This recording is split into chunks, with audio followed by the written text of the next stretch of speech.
بصر ابن ارتاد صحابي دی د نبی علیہ السلام. ول جمع د ولد ده، یعنی د هغه د بچونه.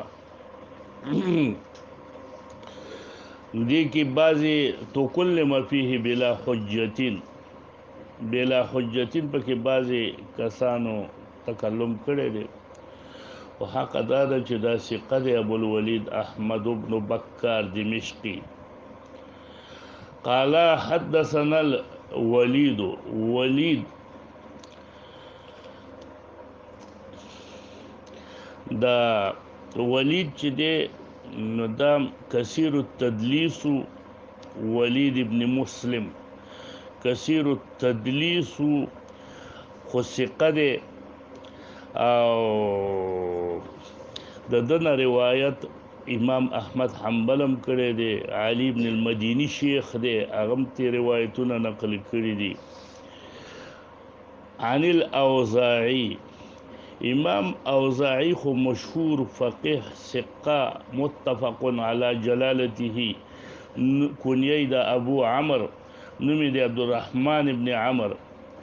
او کثیر الحدیث دی، کثیر العلم دی. 150 کې دا وفات شوی دی. عن الزهری، زهری په تابعینو کې صغار التابعینو کې دی. محمد ابن مسلم ابن عبید الله ابن شهاب الزهری،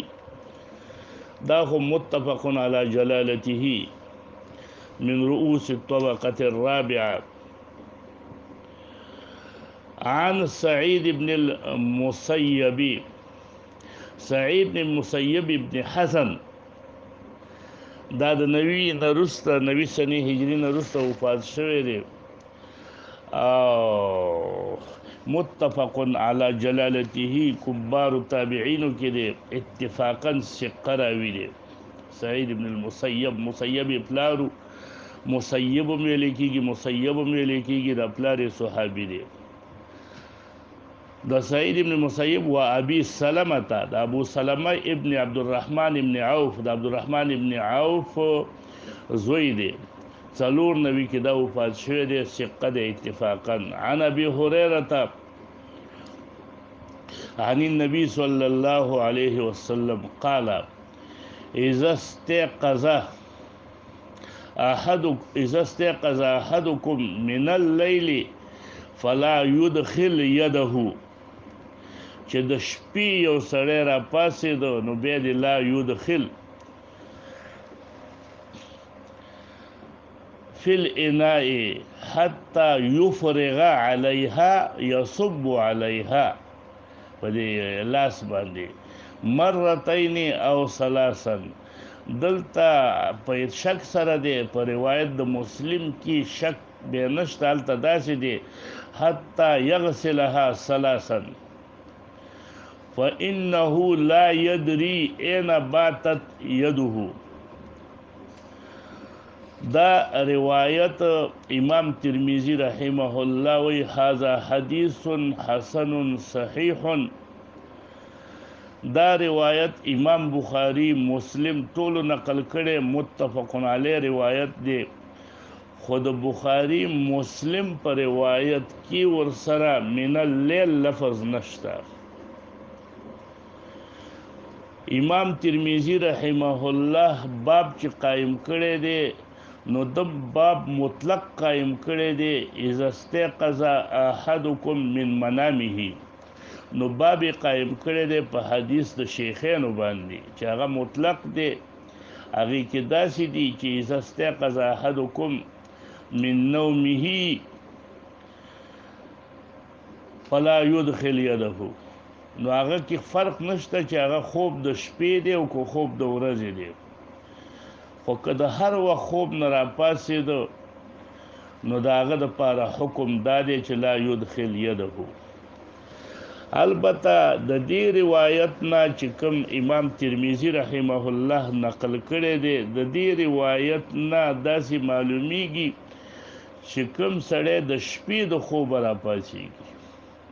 نو دې روایت کې چې قید د شپې دی، دې ته ذهاب کړی دی امام احمد حنبل رحمه الله. امام احمد حنبل رحمه الله وی که سړی د شپې د خوب نه راپاڅېده او لاس یې په اوبو کې ښکته که فی وضوئه د اوداسه په اوبو کې قبل ان یغسلها نو دا اوبه پلیتې شولې اعجب الی ان یحرق الماء اوبه به اړوي دا ماته غوره کاري یعنی دا وجوب د انزلو د لاسونو چې دا فرض دی واجب دی که چا وینینځل اوبه پلیتیږي دې باندې عمل کړی دی امام احمد حنبل خو خوب د شپې لکه څنګه چې دلته قید د شپې راغلی دی دا وایي چې هغه روایتونه مطلق دي دا مقید دي مطلق روایتونه محمول دي په مقید باندې دغه رنګه اسحاق ابن راهویه رحمه الله په وجوب قائل دی د غسل د ایدیو که چا غسل اونکو نو اوبه پلیتې شولې خو امام اسحاق ابن راهویه او د امام احمد حنبل رحمه الله په مذهب کې دومره فرق دی چې امام احمد حنبل رحمه الله صرف د شپې خوب کې دا حکم وایي چې لاس انزل فرض دی او اسحاق ابن راهویه هغه لکه زمونږ ټول اهل ظواهر چې دا وایي چې د مطلق خوب نه راپاڅېږي نو غسل د ایدیو چې دی دا فرض دی او که چا لاس نه ایسته په اوبو کې اوبه پلیتې شولې ځان له اوبو کې نه لاس دې نه ایسته په خوروا کې خوروا دې پلیته کړله هر شي مائع کې چې د لاس نه ایسته وروسته د پاڅېدو د خوب نه هغه خوب د ورځې دی که خوب د شپې دی لکه څنګه چې معلومیږي د روایت د بخاري او د مسلم نه چې اذا استيقظ احدكم من نومه فرق نه دی کړی لکه څنګه چې دلته دی چې اذا استيقظ احدكم من الليل د لیل شرط پکې نشته جمهور علما وی چې دا لا یغمس کې دا نهي چې راغلی دا نهي تنزیهی ده او دا نهي د تحریم نه ده ګنې لاس نه ایستل پکې حرام دی او به پلیتیږي داسې او یا لاس انزل واجب دی نه وای دا یو مستحب او مسنونه طریقه ده چې لاس دی وینځي او کو بوته همداسې ښکته کا او نجاست ظاهری ور باندې نو یو خدای چې نجاست ظاهری ور باندې مثلا لاس دی لګېدلې په خوا کې د میتیازي پرتی دی د چا پاغې دی لاس لګېدلې په خپل ځان کې د ناولتوب باندې لاس لګېدلې په لاس کې د نجاست ظاهری دی هغه انزل خو پر ټول علما او متفقه مسله ده چې هغه انزل ضروری دی او کماغه چې د لاس کته کنو په پلیتی دی خدا چې په لاس باندې د نجاست نه اسم نه او د خوب نه راپاسېدلې اوس انزل د دې لاس د جمهور په نظر مسنون او مستحب دي او کلاس د ښکته که په اوبو کې اوبه نه پاسېدېږي او دا نهي چې راغلی ده چې لا یغمس یا لا یدخل یده دا نهي چې دا تنزیهی ده نهي تنزیهی ده قال ابو عیسی وهذا حدیث حسن صحیح امام شافعی رحمه الله موي چې د هر خوب نه چې راپاڅېدلې لاس بنن نه باسي په اوبو کې خو دومره ده چې که چا نه ایسته نو دا کار مکروه دی حرام او فاسد نه دی اوبه پې فاسدېږي نه دا رای ده د امام شافعي رحمه الله او دغه رای تقریبا د احناف هم ده دغه رای د مالکیان هم ده چې دا اوبه فاسدېږي نه قال الشافعي واحب لكل من استيقظ من النوم هر هغه څوک چې راپاڅېږي د خوب نه قائلتن د ورځې خوبي چې هغې ته قیلوله وي او غیرها یا د شپې خوبي الله یدخل یده لاس به نه داخلوي فی وضوئه په اوداسه اوبو کې حتی یغسلها اوس فإن ادخل یده قبل ان یغسلها وی کرهت ذلک له ولم يفسد خوب فاسد نه دي دغه اوبه اذا لم يكن على يده نجاسه چې کله د پلاس باندې نجاست ظاهری نه نو دغه مسلک دی د جمهور چې دا حکم مسنون دی واجب نه دی وقال احمد بن حنبل اذا استيقظ من النوم من الليل. امام احمد ابن حنبل رحمه الله په وجوب او په فرضیت د غسل د ید باندې قائل دی چې لاس به خامخا اینځي او که اوبو ته دې همداسې داخل کړو نو اوبو اړول در باندې فرض دي او دا د لاس اینځل هم فرض دي. خو هغې کې صرف او صرف دا وایي چې هغې مقید وایي لکه څنګه چې دا روایت د ترمیزي مقید دی چې اذا استيقظ احدکم من الليل، نو هغه دغه د لیل قدر ورسره دغه قید ورسره وایي.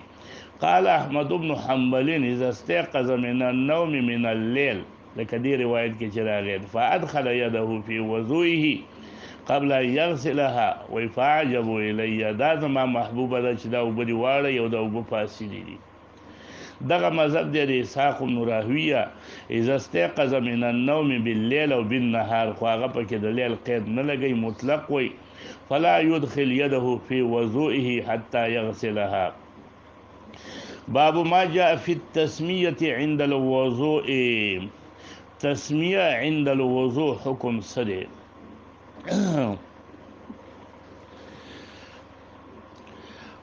د په دې باب کې چې کوم روایات راغلي دي